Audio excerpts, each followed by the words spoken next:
It's pretty dark in here. It's a little too dark. Lead the way, Sir Kermit. Can we turn this up any brighter? Whew. Hey everyone, I know it's been a while and I do apologize since I made the last video, but I'm back and I'm ready to jump into some new builds. So in this video, I'm actually going to be making Kermit's sword from Muppet Babies. This was inspired by sitting down with my kids and watching Muppet Babies. They're big fans of that show, and I thought, hey, it'd be cool to build that sword. So this is actually part one of a two-part series build that I'm going to be doing in this series here. So in this video, I'm going to concentrate on the 3D printing, cleaning up that 3D print and getting it ready for molding. Then we're going to make a two-part mold. Second part, we're actually going to be casting and experimenting with different materials. So with that being said, let's head over to the garage and start the build. Okay, so let's start with the 3D print and mold. I started off by modeling the sword in Cinema 4D, then printing it on the Robo R2. I printed the main sword parts in IC3D's black PETG. You can find their awesome filaments at IC3Printers.com.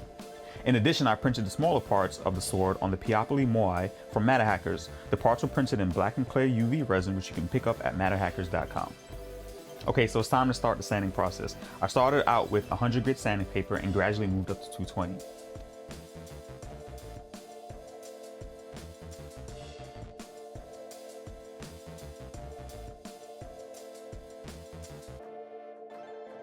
Some of the other parts required a bit more cleanup and sandpaper was just not working.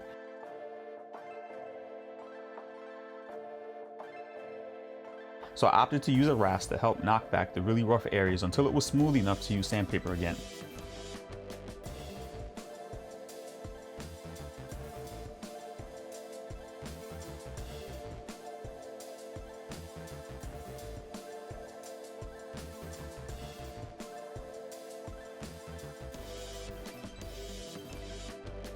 I thoroughly sanded all the parts.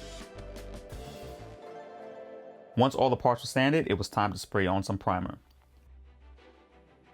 I used Rust-Oleum's primer filler and applied a few coats to each part of the sword and allowed it to dry.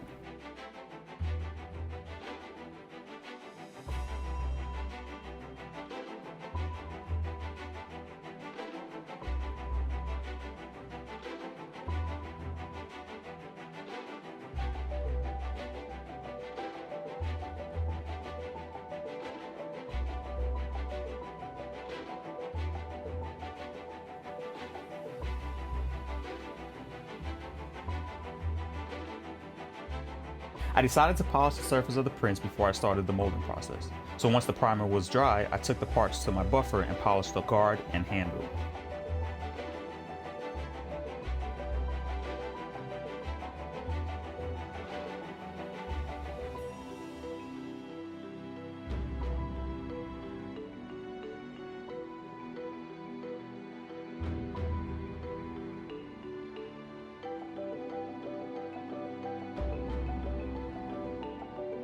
I also applied some polishing compound to the gem to give it a nice polished finish.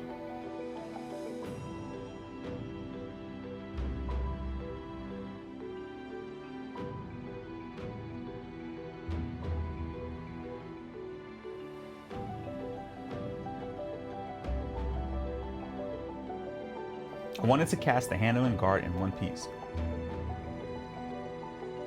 So I glued it together with CA glue and applied some accelerant to help mend the parts together faster.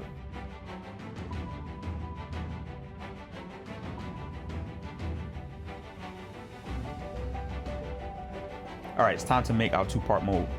I started out by using foam board as my surface, and it will be the same material I used to build our mold. So here I'm using an oil-based clay to build up the first part of our mold. I'm building up the clay to the midpoint of the handle.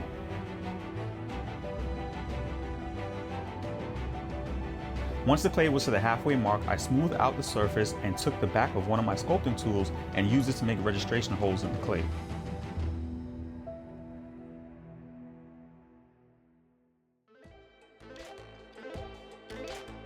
I then repeated the same process for the blade.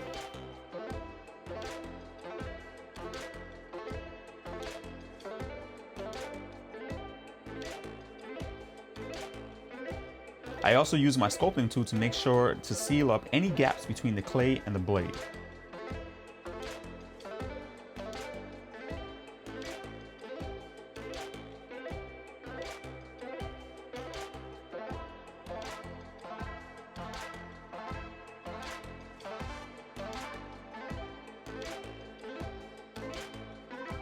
Then I cut some foam board to make our box. I applied hot glue to each piece and placed them around the clay to form the box.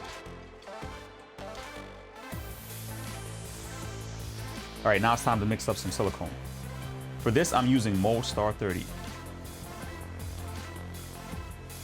I poured out even parts of A and B in a separate cup as this silicone has a 1-to-1 mix ratio.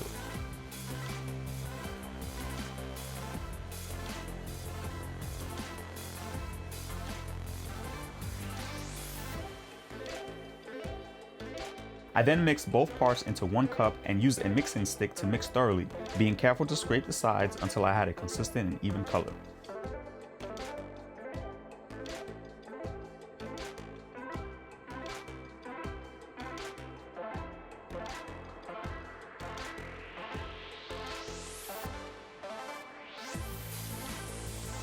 Once the silicone was mixed, I poured it into the mold.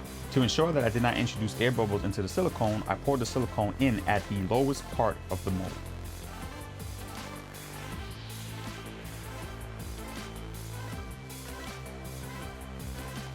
I also created a simple one-part mold for the gem and gem holder.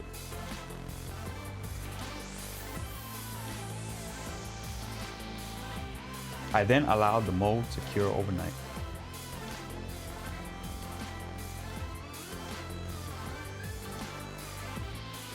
Once cured, it was time to make the second part of the mold. I repeated the process of creating the box.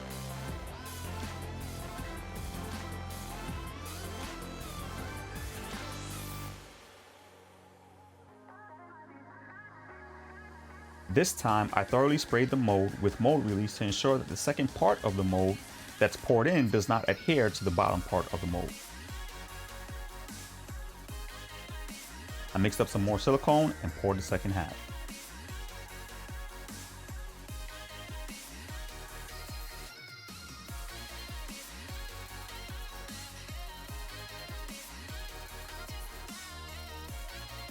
I allowed this to dry overnight, and in the morning, I opened up the molds.